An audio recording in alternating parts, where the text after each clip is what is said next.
Hi everyone, and welcome. It's a while since I have done a live. I used to do Wise Words Weekly, so it feels like I need to introduce as Wise Words Weekly, but it's definitely not weekly at the moment, but maybe we'll get back to that.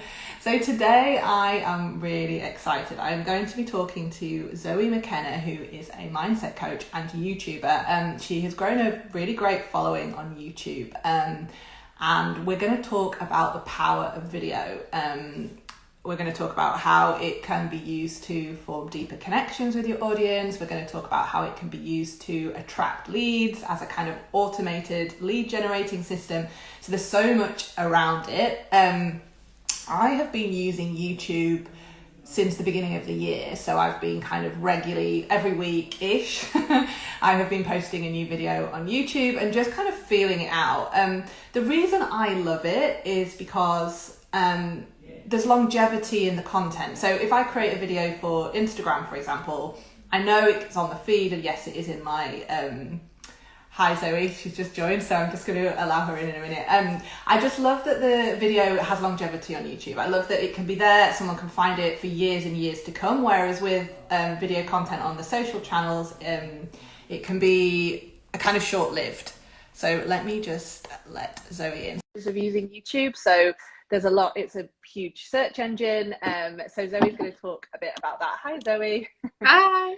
Hello. I was just telling everybody about my dipping the toe in the water of YouTube and kind of why I love it, and we'll get into that in a minute. So maybe why don't you start with just kind of talking a little bit about yourself and what you do, and also kind of your journey, I suppose, with video content, and then we can kind of move into some tips and things. Yeah. Hi everyone, I'm Zoe. It's so nice to be on this live and see everyone. I'm so excited about this topic because I love video. It's like, me too. It's always been my favorite thing. Like, it's just, I know a lot of people hate video, and obviously I've worked with a lot of people that have all these fears and self-doubts, and yeah, I mean, it's not always been easy, but I'll tell you a little bit about my background with video first. So started years ago, actually, when I'd had my middle daughter. I felt a little bit lost, and I was like, I just didn't feel like myself. I felt a little bit lonely, and I was just like, I don't feel like I've got anything for myself. I just felt like, I don't know, I just needed something else. I just wasn't in a good place mentally at all. Right. And I mean, I always loved, I wanted to be an actress. That was like my right. goal. Yeah, that was my goal. So you really did enjoy being on camera. Yeah, well, I did. I thought I would, but I mean, that's another story. I did go to acting school and realised that it's very hard, like, to be a proper, like, screen actor. That's, so this is easy compared to that. But anyway, after that, I was here, and I was like, you know what, I'm just going to start a YouTube channel. Like, I really want to do video. I'm just going to start a channel. And at first, you know, when you're starting a YouTube channel, you don't really know what you're doing. You think that you should be doing a certain thing. Like, I started off doing makeup because I'm a makeup artist. Yeah. But I was also a mum, so I wasn't actually wearing makeup myself. Yeah. I did it, obviously, as a career, but I never used to wear it myself. So I was trying to do all these crazy looks on YouTube and everything, trying to keep up with all these, like, really creative makeup artists. And I was like, this is, like, so difficult. I could not do it. And then I just felt, like, really frozen. If you look back at some of my old videos, like, I look scared. I'm, like, talking like this, and my eyes are like, it's so you haven't deleted them then? You're like, no, they're staying there. I'm like, most of them are still there, so you'll definitely still see some of the old ones. But anyway, I just transitioned. I did a bit of lifestyle stuff. I love doing the vlogs and all of that. And that's where it kind of all started for me. And that's when I started to get, obviously I'd done loads and loads of videos, built it up, and then I was like, you know, I really actually, like, want to turn this into a business.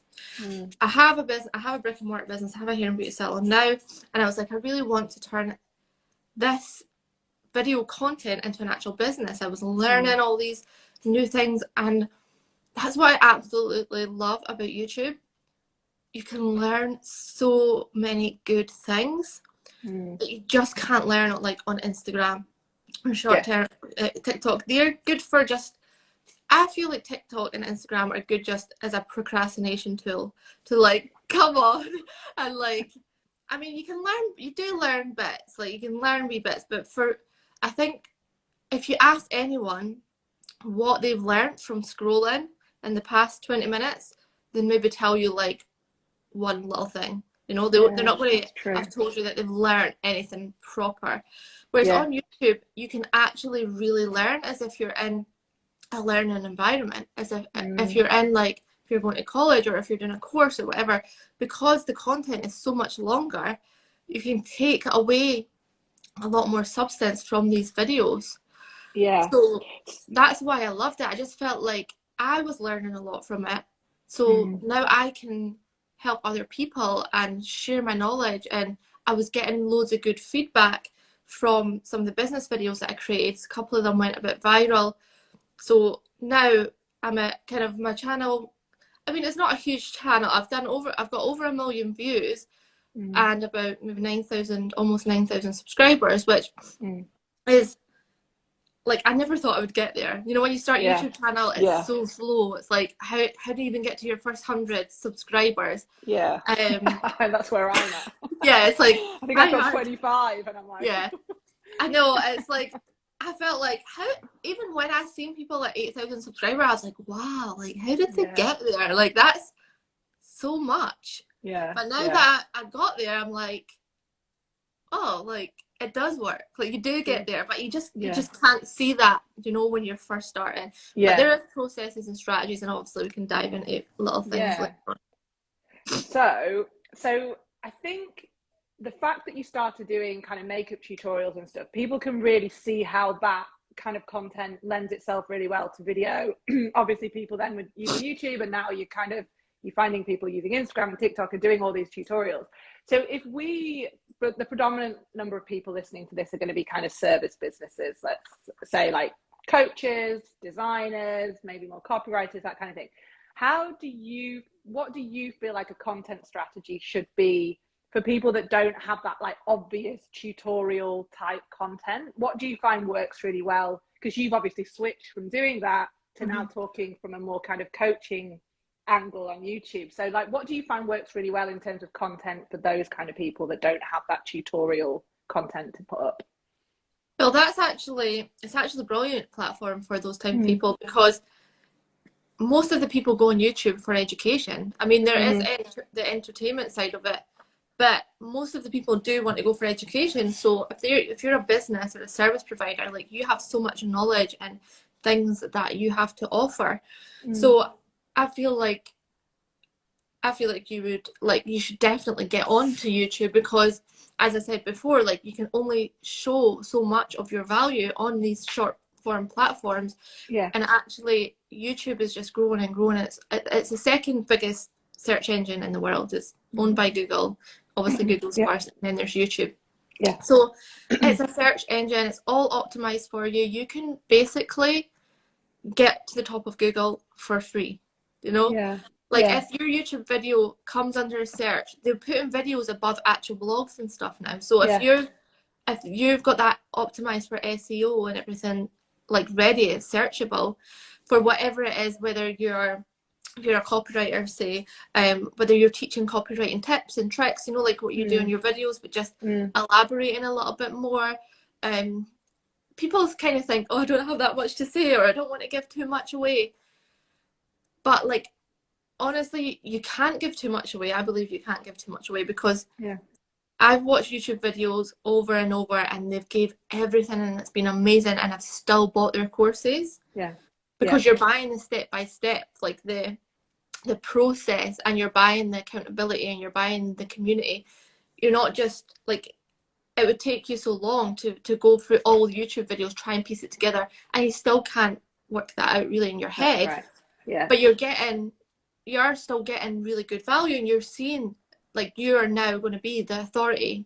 You're going to be the go-to person, because you've gave all that. You're not just giving a snippet of information, you know, in 60 seconds. You're giving all of that. So in terms of the content strategy, there's a lot that goes into a content strategy, but I'll give you a couple of little things. So obviously, you'll know as a business owner, you really need to know who you're targeting. You need to know who the target audience is. And the good thing about being a business owner already, or already having, you know, an audience or a business, you've kind of got that zoned in. Like that's one step that you, I mean, on YouTube, when you're first starting, when you're first doing your first few videos, you don't want to go super niche because you don't know what's going to work. So you want to have an idea of who your audience is. You want to have an idea of the type of person that you're speaking to, or what it is you want to teach and share. Like, you don't want to be teaching about cooking and then teaching about makeup. Like, that's not going to work. But if you're teaching about copywriting, say, there's loads of subcategories within that you can kind of go within. And then you want to keep it a little bit broad when you're first doing your first few videos. And then once you've kind of done, when I teach it and when I do it in my course, I try and get the first 4 to 6 videos up. And then what you get from there, you give it a little bit of time, you see what the standout videos are. So even if it's low numbers, say you're getting like 20 views, 30 views on a video, but there's one video that has 100 views. That's like your standout video. That's what people are wanting. So then you'll zone in on that video, that type more. You can do it in a different way. So for example, mine was, for ages, as I said, I was doing lifestyle videos. The algorithm picked up my cleaning videos. I don't know why. I don't even like cleaning. I don't know why I even done cleaning videos. But anyway, I was doing cleaning videos and it picked it up and it was pushing them and they just exploded. And I was getting 1,000 subscribers a month just by doing cleaning videos. And what videos of you cleaning? Videos of me cleaning, honestly. I still get messages to this day. Get back to the cleaning video. Okay. I do not understand, but I think it's therapeutic for people, you know, and it makes them want to clean their home. It's crazy. It's crazy. But I was getting consistent 1,000 a month at that point, and I was like, I stopped really fast because I was like, oh my god, I don't want my channel to be about cleaning. Like, and I was like, I need to pivot fast. Yeah. So that just shows that it picked up those, and then I thought I'll do a few more, and then I moved on to business, and then one was like how to start a business in the UK, no experience, no money. That one, I managed to get pushed out. I was like glad I'd pivoted and tried move to business, but that one kind of stood out over the mindset kind of videos. Yeah. Because it was like a step by step. Yeah. So after, and do you find, sorry to interrupt, but just on that, because it's something that I wanted to pick up on anyway. You talked earlier about how Google will push video content at the top of the search engine results page quite often above blogs and things. Do you find, and you just talked about the title of your video being how to do this, how to do that. Would you advise that people, if they're doing a tutorial or a tipped kind of video, always word it how to do this, how to do that, because that's how someone might search on Google and that's how the SEO is going to work? Do you find that that is an important strategy for the title to call it that way? Or do you find that that doesn't necessarily make a difference to how well the video does? You don't have to do all how-to videos. Like, it's good to do a couple of how-to videos, but it doesn't really matter if it's how-to or if the keywords are in a different way. You know, like I'll still pick up like certain words, like copywriting for beginners or copywriting for service-based businesses. Like, you do want to have like certain, like I think mine's picked up the business one because it said how to start a business in the UK, no money, no experience. So all the UK people came to my video because it's so big, and obviously people like to hear from people in the UK when it comes to business because it's different, you know, from America and other parts of the world. So I think your keywords are important, and there's a tool that I use called TubeBuddy. There's a keyword explorer in there, another thing that I kind of train on in my training, and it's just like a widget you download. You can use the free version and then you can upgrade if you ever want to. What's it called? It's called TubeBuddy. So it's like, it's spelled like TubeBuddy, but they call it in America TubeBuddy. I'm not sure if I see. TubeBuddy. Yeah. So yeah, that's a great tool. Anyone can get that. And then there's a keyword explorer, which you type in the tag. So you can have, so obviously when I'm doing this in a process, I would get everyone to have all their video ideas like just dumped down together, all the things they have to do the research, obviously. It's not just what you think will be good. And then you would go from there. You would then compile, okay, I'll maybe pick out 10 from that, and then go to this explorer, keyword explorer, pop in the titles, and then see, it tells you exactly how many searches are in that. So I've just been doing that before here because I'm about to film a YouTube video after this. So I've just gone to that tool, I've typed in a couple of my things, and I play around with words. So I'll play around with, because if it's like over 1 million, I'm not going to do it because it's going to be lost in the pool of search. You want it to be, when you're first starting, under 100. You really want it to be under 100k. Now I can be under 500k because my channel's a bit bigger. Yeah. But if you're starting out, you want it to be as small pool as possible. So when these keywords are coming up, you're coming on the first page. I see. So that tool's really, really helpful to know which ones to use. Yeah. And then that's how you can start getting recognised and start getting pulled out, in the algorithm. Yeah. Yeah. So what are your thoughts on the shorts thing? Because obviously YouTube brought out shorts in a bid to kind of get on the Reels, TikTok, Snapchat bandwagon. And there's a lot of chat about shorts. And so if for anyone watching that doesn't know, shorts are under 1 minute videos on YouTube. So anything under a minute, YouTube will, I think it automatically categorizes it as a short. I'm not sure you need to do anything to actually say it's a short. And there was a lot of talk around how, you do, okay. Yeah. There's a lot of talk around how they're kind of prioritizing shorts and that kind of thing. But I know your advice, or you talk about long form videos for YouTube being kind of more important. Is that because you feel like that's how you form those deeper connections, which I know is something you're really kind of talking about for YouTube? Or is it that you haven't really seen that this short versus long form content performs better or worse than each other? So the shorts on YouTube, they are, the long-term YouTube creators are still doing their long form, and they're still favouring the long form. So YouTube has brought out shorts, and they've made it easy now. You can actually go into your YouTube video, you can click a button, only as a creator though, and then make it into a short. Right. And YouTube have just changed. At first it wasn't good for YouTube creators, it wasn't good for anyone because it wasn't working well with the algorithm. But now they've changed it to, they're going to be linking your long form to the short. So if you're, because people's attention spans are really short now, they'll get to, there's a short algorithm. So when they're in the shorts algorithm on YouTube, they'll only be seeing the shorts. But then it'll link to the long form, so they can click on the short if they like it, that bit, and it'll take them to the full video. So now it's linking, so it does have like a presence on YouTube, and obviously YouTube understands that people do like that shorter form as well. So it is good to like use some of your content and pop it in just to send people over, but not as a short only strategy. Right. And there's a lot of people at the moment, especially people that aren't long form creators, who are just they're starting off with Instagram and TikTok and then putting it onto YouTube, thinking that they're going to build a channel that way.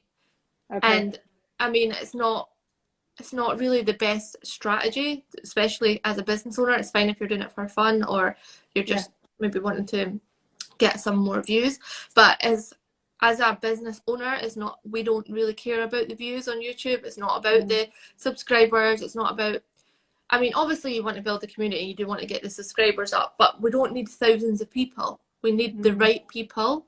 Yeah. So I would rather have 100 ideal clients than 10,000 random people just watching the video for the sake of it. The strategy is different. Yeah. Okay. All right.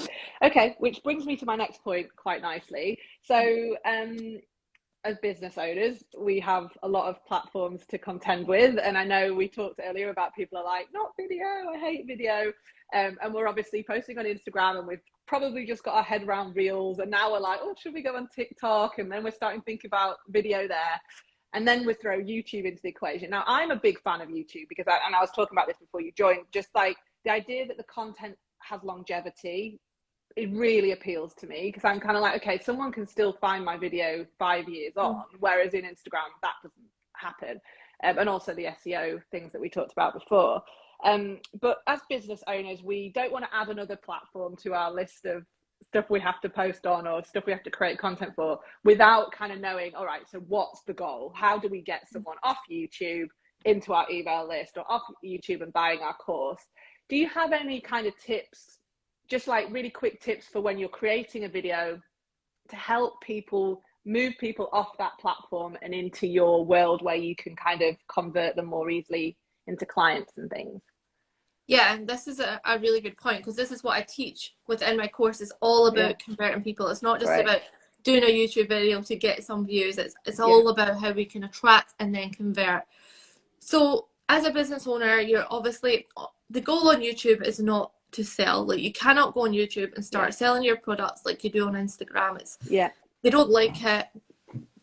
What you want to do on YouTube is refer people to other videos. So just, you want them to binge watch their videos, and that's what YouTube's algorithm is all about. They favour watch time and view duration. That's your biggest metrics that you really want on YouTube. So if you're wanting to convert them as clients, you're going to have your freebie, you're going to have whatever it is you want to lead them to. You've got your description, which most people read. They know on YouTube, it's not like people skip past that. Everyone goes to the description first. They usually see a little bit of what this is going to be about, and then you'll have your free lead magnet, wherever it is. And obviously you want to work to make sure that it's something relevant to the video. It's not going to be, you can't just have one lead magnet and then it not relating to all the stuff you're talking about. So I have like 3 or 4 different ones that kind of I can plug in and out of different videos, depending on, because when you're talking, so what I follow a kind of formula when I'm filming videos, and it's, so you'll do your hook as normal, like you'll get people in, you'll want to make sure that the first bit, like, people want to watch, and then you've got your body text, so whatever it is you're teaching, your teaching points, and then kind of halfway through your teaching points you want to maybe mention, but like as in you're teaching it, but you just kind of mention it, like, so just say you're talking about a specific piece of content that you can use in your copy, you're teaching that in your tip, and you'll be like, oh, well, I actually have this free guide if you want to, if you're feeling a wee bit stuck on this, like, I have this free textbook of loads of different headings that you can use. If you want it, like, just go down in the description and you can get it. So it's so like natural and free flowing, and you're already teaching it, so you're not like at the end of the video, every video you're like, go and get all of my stuff. Like, it's not like that. It's more like just throwing it in there in natural conversation as a helpful tool to them, and then you can go on with the rest of the points. Or you can do it at the end if you really want, but I like to do it in between, just because then if they're not watching it all, you've got it. And I think that's such a good tip, and it's something I've only recently realized you have to do as well, because I was just like, do my video, I'll have the link to whatever lead magnet or whatever freebie corresponds in the description, but I've never thought about talking about it in the video before, which now seems so silly. But I think also as well, like, do you and people, we don't want to create more work for people, but do you kind of recommend putting like the graphics up to kind of say, like, you know, this is what the freebie looks like and that kind of thing when you're talking about it in the video? Like, how important do you feel that graphics and making the video a bit more interesting, because this is another thing I'm guilty of, I'll just sit and talk to the camera and I'm like, I can't be bothered to do all the graphics kind of thing. How important do you think cutting the video and editing it and adding music and adding the graphics is to making the video more, you know, get more traction? I mean, I don't think in terms of that part of it you really need to put the graphic up for it. I think, like, just saying that, like, they're going to go and check it out, like, whether the graphics there or not. In terms of like editing, I mean, you want to keep people catchy, but I'm the same. I love editing, but I love the basic edits. I don't like when you're having to go on Canva and then do transparent backgrounds and get all over to iMovie. It takes too long, and I don't think it's as important as people think. It's not as important as getting the video out there. Like, as long as you can just get the video out there, because it's the knowledge and the information that people want. That's what they want to learn. So you want to get that out there. If you can't do any fancy edits, that's fine, as long as I'd cut out all the ums and the ahs, just to make sure that there's no big pauses, and it's not like, you know, like a podcast, it can be a little bit more chilled conversation. You want it to be just talking, like you don't want to have the breaths and the ums and the ahs as much, because people can get discouraged with video a little bit like that. So and those are basic edits, like, you know how everyone knows how to use the split tool now. It's called it's just like obviously splitting all the breaths. Everyone's used it on TikTok and InShot and CapCut. So what tool do you use for editing? So I use iMovie because I've got a MacBook. Yeah. Okay. And it's easy for me because I just do Control B, and it breaks. So instead of split, it's a so I just like my fingers like that on the Control B, Control B, Control B, and I just do it like all the way on all the bits. So I just do Control B, delete, Control B, delete. So it takes me like about 20 minutes or something to do the whole video, like just to cut out all you can see it in the, you know, on iMovie, you can see it in the audio section on where there's a gap. So that's the bits that you need to cut out, obviously. So those bits get quick. I'd say get the ums and the ahs out. I like the crop tool that kind of knows how you go in and out a bit, because it just makes it a little bit more visually pleasing. And then obviously a little bit of quiet music in the background is quite nice. But those are the three main things I would say if you really don't want to go and edit in too much. As long as you've got that, like, you can get quite a good video from that without getting too like bored. Okay, all right. Okay, just quickly for anyone who's joining or listening, if you have any questions, just pop them in the comments and we will come back and I'll answer any questions if anyone does have any, because I don't know about you guys, but I've got loads of questions. I'm kind of using this for my own selfish gain, because I'm like, this is why I'm scribbling notes as well, and I do want to like recap what we talked about at the end, so I've got notes for that. But also, if anyone has any questions, please feel free to pop them in the comments. And I also just want to quickly say, I'm doing it, if they're watching it now or even on replay today or tomorrow, I'm doing an event, like a full webinar. It's going to be like 1 hour to 90 minutes on YouTube. I'm going to be going through all the strategies, literally, like, it's going to be more in depth. So if you want to come along to that, because I'm doing it with a friend, and we're going to be diving like really, really deep. I'm going to be sharing like all these things I've been talking about. It's at 7:30 p.m. Thursday night, British Standard Time. That's the 20th. Okay. Yeah, just so for people that are watching. Yeah. And if you want to write YouTube in the comments, and I'll DM you with the Zoom link, because we're only doing it like as private invites. But anyone that wants to learn a lot more, and it's for business owners, service providers and coaches, so that it's going to be that specific strategy. So it's going to be a really good training. If you want to come in, obviously you can come along. Thank you. So that I don't have to ask all the questions. You don't have to write everything. It is only live as well. We're not recording it or anything. So if you're free, then you can come. Wow. Okay. Good. So the other thing I wanted to ask you about was storytelling.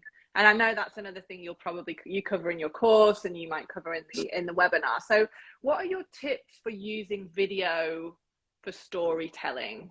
And it might not just be for YouTube, but just in general. I know you kind of talk about video content and your storytelling. How do you go about that?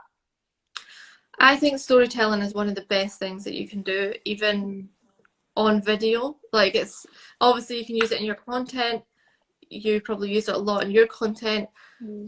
But on video, you can still do it, and it's so powerful. And actually, it's probably one of the best ways to get that view duration and watch time on YouTube, because everyone likes a story and everyone stays more attuned because they want to find out how the story's going to end. Okay. And obviously, it's a little bit different when it's video, because I mean, you have to think about it more. You're there, you're talking about it, but you can still just do the same, but you're just talking about it. So you still want to obviously make sure that there's a point to the story and why you're telling the story and how it's going to relate to the video. And then obviously, if you're my friend actually, who I'm doing the live with, he said to me the other day, never tell a story without making a point, and never make a point without telling a story. So You definitely want to add some elements of stories, whether that's your own stories, whether that's a story of someone else that's done that, like results or whatever it is that you're talking about or training on, client stories even. It's always a good way to hook in people. And again, you can just do it in the same format as you would as if it was a written post, but then talk about it on video and make sure that it stays obviously engaging as well. Yeah, yeah. I sometimes think when people say tell a story, it's a bit like, and I struggled with this for years. I was kind of like, okay, tell a story. Okay, what do you do? And I recently read a really good tip, which I think people might appreciate. And probably everybody else is aware of this, but it was a bit of an aha moment for me with storytelling in that, so you think about what you want to teach. So for example, like if I've got a copywriting tip, I'm like, okay, this is what the crux of the point, as you talked about earlier, this is the point of it. How does that equate to an emotion? So how does this point that I want to get across, how would someone struggling with it how would it make them feel?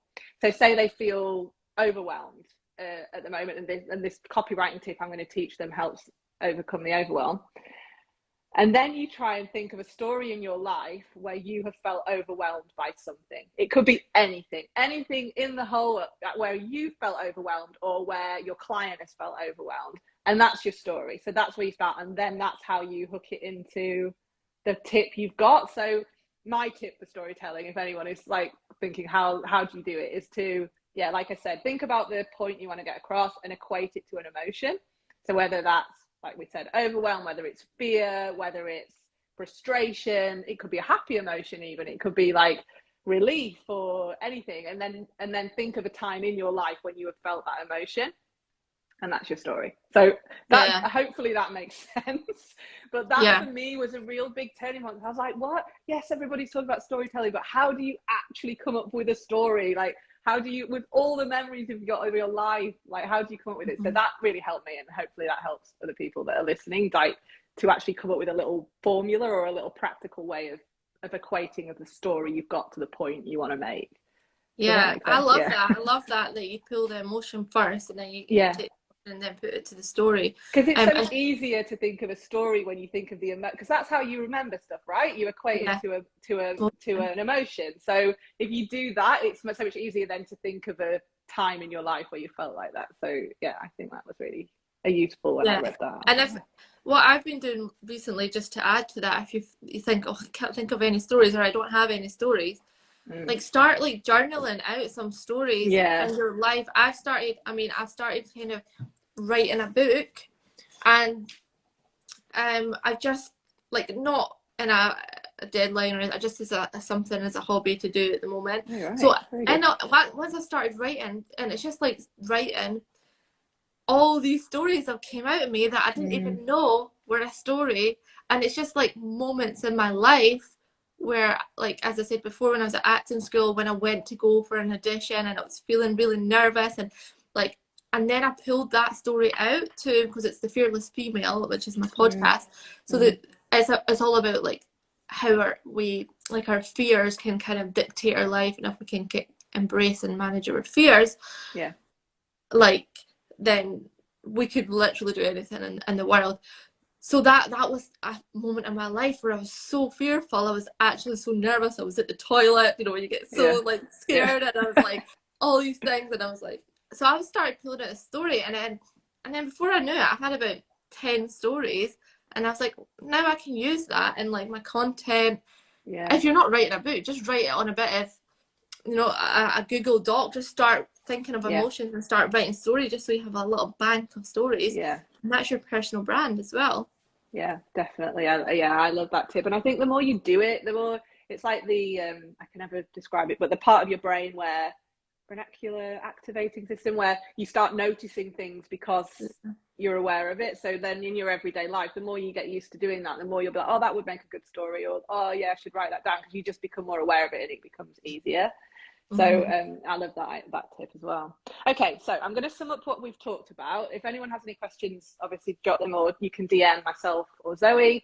So I'm going to sum up. So we talked about, don't go super niche at first with your YouTube channel. So you talked about doing your first few videos and keeping them a bit more broad, so you can kind of test the water and see what people are responding to. We talked about knowing your audience, which obviously all good marketing starts there. So just knowing who you want to talk to start with. We talked about TubeBuddy as a tool. We talked about Keyword Explorer as a tool. We talked about iMovie as a way to really quickly, and I use iMovie as well, actually. I think I find it a really easy tool. So as a way to edit, and you said don't go mad editing, just kind of cut out the ums and ahs. And I think that like choppy video style is people are really used to it now, you know. It doesn't have to be this like seamless edit. It's kind of that choppy style is quite normal. We talked about you can't sell directly from YouTube, and your point is to kind of try and lead people from YouTube onto your email list, ideally, talking about your freebie in your video, linking to your freebie in the description, that people do read description. So it's a really important place to kind of nurture that relationship. We talked about watch time being important, and then into storytelling. So people are really, and like you said, people want to hear the end of a story. So if you can start by hooking people in with that story, you get a longer watch time, you get better SEO then, and then obviously you're kind of forming those deeper connections. Yeah, I think that was kind of a nutshell of everything we covered. So if people want to find out more about your webinar and about your course, where's the best place to go? So yeah, so I have also got a free mini course on YouTube. So if you want that, you can obviously just DM me and let me know, and I can send you that to get started. It's just a little short one just to kind of get known with all the kind of metrics and what to do and things like that. But if you want to obviously dive deep and you are watching this week, you can come along to the webinar on Thursday night. It's at 7:30 British Standard Time. Just message me and I will send you over the Zoom link. I really think if you love this, like, you're going to love that, because it's going to just dive deeper into all the points. And as you can see, I'm like so passionate about YouTube. I really, really want to get more people on there, because I just feel like it's, as you said before, it's like, it's evergreen. Like that video that I did, it's still bringing me new people on my list every single day. Like that one video is 2 years old now, and now my list is growing just from that video. It's not about, the views are growing, but I'm not bothered. I want more people on my list, so that then I can convert them from there. So it's so powerful. I just feel like a lot of people are going to be moving over to YouTube. I mean, a lot of people are there already, but especially like business owners and coaches, you know, before it was just YouTuber type people. Yeah, that's right. Now it's like, oh my God, like this platform is like, no, people are getting tired of like showing up every day on Instagram and TikTok. They're like, oh, I'm burning out. Like, I can't be here. Instagram favors relevancy, so you have to be there all the time to be able to be seen. And you're spending hours on I don't understand how people can spend 2 hours or 1 hour on a content piece on Instagram, but they feel like YouTube is too much. And I'm like, you could literally spend an hour or two on an amazing video, and that will be there for 5-10 years time. Like, I agree. It's all, the thought of it. So just give me a message and come along to the webinar, and if not, then you can come and get the free mini course to get you started.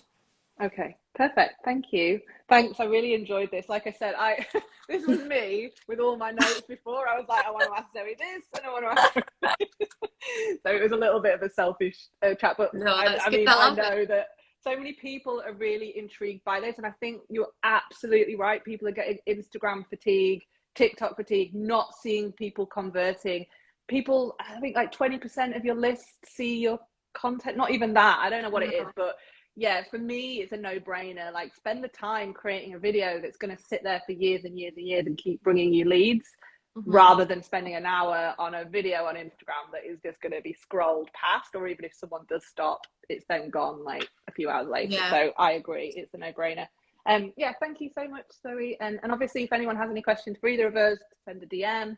And this will be on my feed, so if anyone wants to watch back, I think I can share it with you as well. So share it with me. All right. Yeah, amazing. Perfect. Thank you. Thank you so much. Bye. Bye. Bye.